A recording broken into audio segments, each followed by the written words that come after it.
चिड़ैया वो चलिया बिना घर के परनाने चलिया चिड़ै के झुंडा लगा के मेरी बात रुके दिया पान चलिया बिना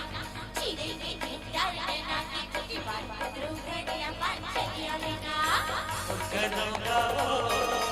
ये कोई मयारूंगा करूँगा वो ये कोई मयारूंगा ये मोर चिड़ैया वो चलिया बिना घर के परनाने चलिया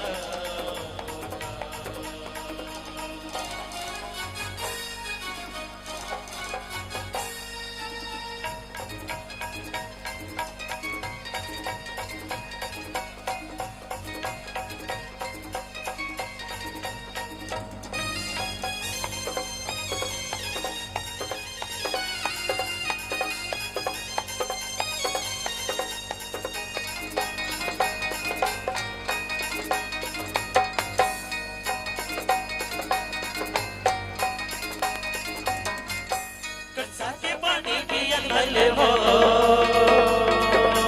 हाँ कसा के पानी पियन भले वो चार दिन के जिंदगी जियन भले वो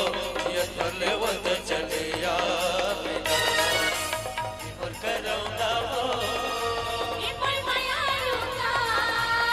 और करूँगा वो ये कोई मयारूंगा ये मोर चिड़ैया वो चलिया बिना घर के परनाने चलिया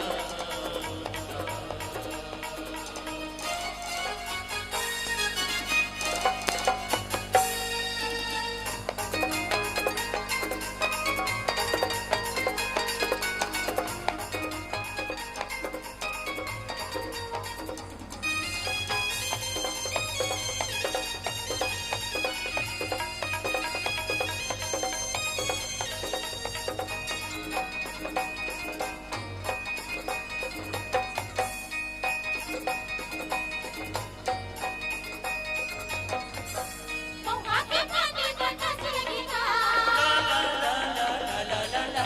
मौका के पानी बरसात लगेगा दुर्गंधा वाला झड़वस लगेगा चलिया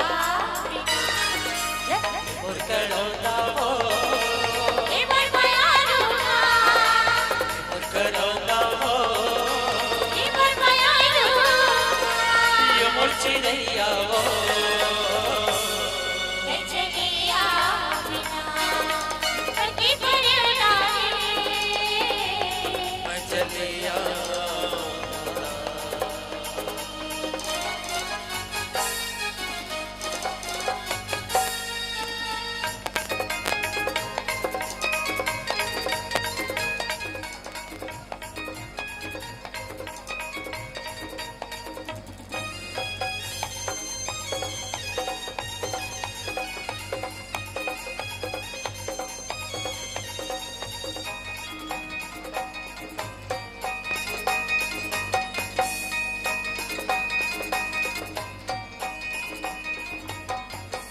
आमा हमरे कैसा फूले हो आमा हमरे कैसा फूले हो तोला देखे बरानी और बंधन से वो ते चलिया और करूँगा वो ये कोई मयारूंगा और करूँगा वो ये कोई मयारूंगा ये मोर चिड़ैया वो चलिया बिना घर के परनाने चलिया चिड़ै के झुंडा लगा के मेरी बात रुके दिया पान चलिया बिना चिड़ै के झुंडा लगा के मेरी बात रुके दिया पान चलिया बिना और करूँगा वो